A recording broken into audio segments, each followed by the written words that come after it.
now more than ever, people need to go within and plug into that cellular memory, plug into divine source, detach as much as possible from the matrix. Hello again, everybody. This is James Bartley, and you're listening to Bartley's commentaries on the cosmic wars. Well, there's so much to talk about. I'll try to narrow it down to a few topics. Otherwise, this commentary will be too long. But there's so much to get into. Well, I think it's safe to say that the overt takeover is happening now. This things that Lizard Boy glowingly, lovingly referred to. They're installing that big time, laying it all out with all these big shot meetings of theirs in Indonesia and elsewhere. Of course, the balloons are creating a Chicken Little effect among some people. When I started hearing the buzz about the balloons, I couldn't help think about that scene in the movie The Jerk with Steve Martin. The cans, stay away from the cans. When I heard about the flight path of the balloons, the alleged flight path, because this media and big tech, they can't lie straight in bed. They lie about literally everything. It doesn't matter if today's lies directly contradict yesterday's lies. They'll lie anyway, because they know that most of their viewing audience are dolts. So when I heard about the flight path of the alleged balloons, yes, it's possible they could be a weapons carrier of some sort, EMP pulse weapon carrier. Absolutely, that's within the realm of possibility if they wanted to make that play. Over Montana, first thing I thought about were nuclear missile bases, Malmstrom, and places like that. Apparently, the balloon flew over Missouri. First thing I thought about was Whiteman Air Force Base, home of the B-2 Spirit bombers. And boy, those have had a lot of malfunction issues, mechanical issues lately, even recently. And presumably they're going to be one of the main assets utilized in a war against Russia. So by now, I'm satisfied Russians have found a means to defeat the best of stealth of any country. Stealth being the reduction of the radar cross section of a craft. So not to make it invisible to radar, but so small the radar cross section that it makes it difficult, if not impossible, for target acquisition radar to lock onto for surface-to-air missile SAMs or air-launched missiles. The balloon flies over Whiteman Air Force Base, where the B-2s, a lot of the B-2s are located, and then just like meanders over to Montana, where Malmstrom missile base is, right? It's quite an odyssey.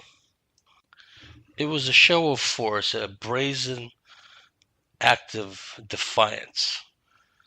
And if taken at face value, if those really were Chinese balloons, and I wouldn't doubt it. I mean, the last 2 years have been so crazy. How could you doubt anything these days and not necessarily take everything on board? But so many things that people think of as impossible are well within the realm of possibility and probability. The balloons, if taken at face value, represent nothing less than a brazen slap in the face of the American people, not so much the Muppet so-called president. He's already in his hip pocket. We know how the FAA and all that kicked into overdrive up to, through, and after. They just threw a total spanner in the works. I mean, the Air Force was even sending the interceptors out to sea. That's how ridiculous it was. And the blips on radar screens were just multiplying like snow. The Chinese didn't even have to do that. They just leisurely float overhead over sensitive missile bases and other places. And the American military is no longer the American military as we used to know it. They supinely turn the other cheek because their leadership is run by a bunch of loose anyway. Of course. The thing is, and I've asked this question rhetorically about the dismantling of does the powers that be, the Rep hybrid, Draco hybrid plantation managers, do they need a ruinous war with Russia and or China in order to ruin America? No. It'll just take a little longer without all going off. And they're on a timetable. They are trying to stay ahead of the curve. The old pilot saying about staying ahead of the airplane, not falling behind the airplane. It's a similar concept. They have to maintain the momentum because on the one hand, there's a mass awakening going on. On the other hand, there's these celestially driven events that are coming no matter what the reptilians, Draco, or anyone else thinks. They're coming, that's it, period. So they're on a timetable. And they're having to rush, and they're making mistakes in the process, which is good for us. Even aliens make mistakes, folks. It was just a short time ago that a 4-star Air Force general, General Mike Minihan, commander of the Air Mobility Command, he mentioned in a private memo to members of his command, to other officers below him, that he felt his intuitive gut feeling was there was going to be no later than 2025. And of course, the memo leaks out. Whether the order was given to allow that leak or to go out, whatever the case may be. I mean, Minihan, for all we know, could be seriously concerned about the welfare of the airmen and airwomen under his command, and that's the way he's supposed to be. A real general would be concerned. Even if a real general was aware that if you remember in the recent past, Japan was hit by what we would now call a polar vortex. All flights were grounded throughout Japan.